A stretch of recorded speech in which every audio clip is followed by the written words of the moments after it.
Hello, c'est Mathieu de Ludovox.fr et aujourd'hui dans ce Ludo Chrono, je vais vous parler de Suspect. Suspect, c'est un jeu d'enquête, c'est un jeu coopératif également pour 1 à 6 joueurs de 10 ans et plus et des parties d'environ 90 minutes.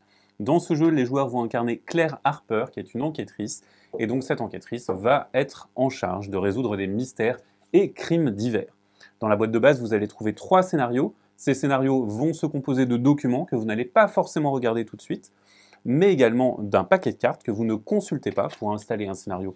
Vous allez tout simplement placer le paquet de cartes sur la table et ensuite vous allez avoir une enveloppe et cette enveloppe va être l'enveloppe de la solution. Vous allez la décacheter au moment où vous désirez obtenir la solution d'un scénario.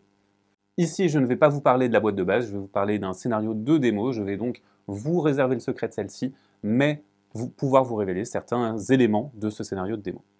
Donc nous avons ici le plan d'un train, puisque nous sommes dans un train, et à la sortie d'un tunnel, un des passagers, M. McGuffin, est retrouvé poignardé. Et donc on va devoir essayer d'enquêter, tout simplement, d'élucider le mystère de sa mort, et on va parler avec le contrôleur de train.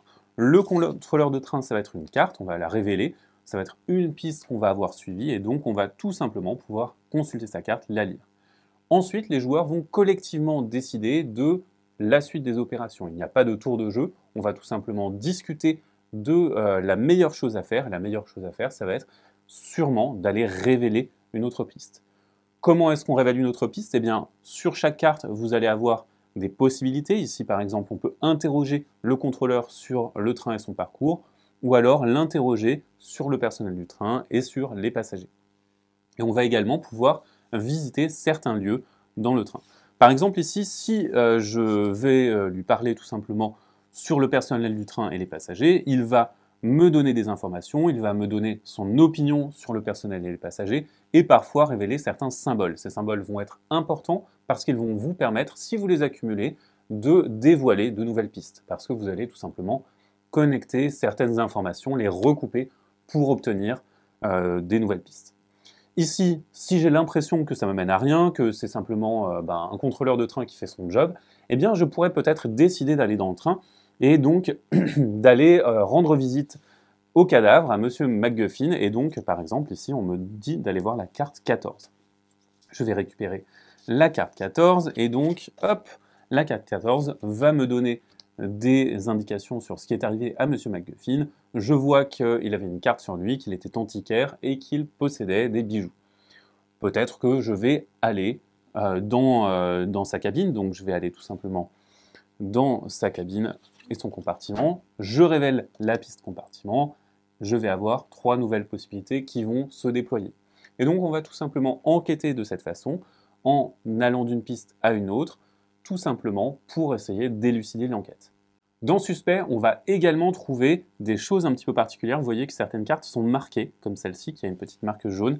Eh bien, c'est que tout simplement, vous avez la possibilité de comparer certaines preuves. Les faits tangibles vont être importants. Et par exemple, ici, il y a une trace de cirage sur le tapis, une trace de chaussure. Et donc, je vais pouvoir comparer les chaussures de mon contrôleur à la cire du tapis. Si on a une correspondance sans avoir besoin d'ajuster les cartes, c'est que la preuve se recoupe, c'est que la preuve est tangible. Ici, ça ne fonctionne pas, donc il va falloir que les joueurs continuent leur enquête jusqu'à arriver à une déduction tangible et correcte et corroborée par des faits. Pour la déduction, on va avoir tout simplement, après le briefing du scénario, des questions. Et on pourra répondre à ces questions à n'importe quel moment de la partie, et c'est mieux si on le fait de façon exacte le plus tôt possible parce que ça rapporte plus de points. Ensuite, quand vous passez certains seuils de cartes, eh bien, cela vous rapportera moins de points de faire la déduction correcte. Les joueurs vont continuer à jouer jusqu'à ce qu'ils décident collectivement que la partie est terminée et alors ils vont pouvoir consulter l'enveloppe de solutions ou pour le cas de ce scénario de démo, la fin du carnet, donc vous avez tout simplement la solution qui va se trouver ici. Vous allez devoir comparer les réponses que vous avez fournies à ce que vous propose la solution, mais devoir également les étayer grâce à des cartes. Si vous n'avez pas ces cartes, eh bien vous n'allez pas marquer les points pour cela. Ensuite, vous totalisez votre score, vous allez vérifier sur le tableau des scores et en fonction de votre score, vous aurez plus ou moins réussi à résoudre l'enquête. Voilà pour Suspect, c'est donc un jeu d'enquête et un jeu coopératif et narratif dans lequel on va essayer de comprendre ce qui se passe, de comprendre également la personnalité des personnages et les relations qui sont entre eux, dans lequel on va devoir essayer de trouver des preuves tangibles et dans lequel on va faire tout ça pour résoudre des mystères et des crimes. Maintenant, c'est à vous de jouer, bonne enquête et à bientôt sur ludovox.fr.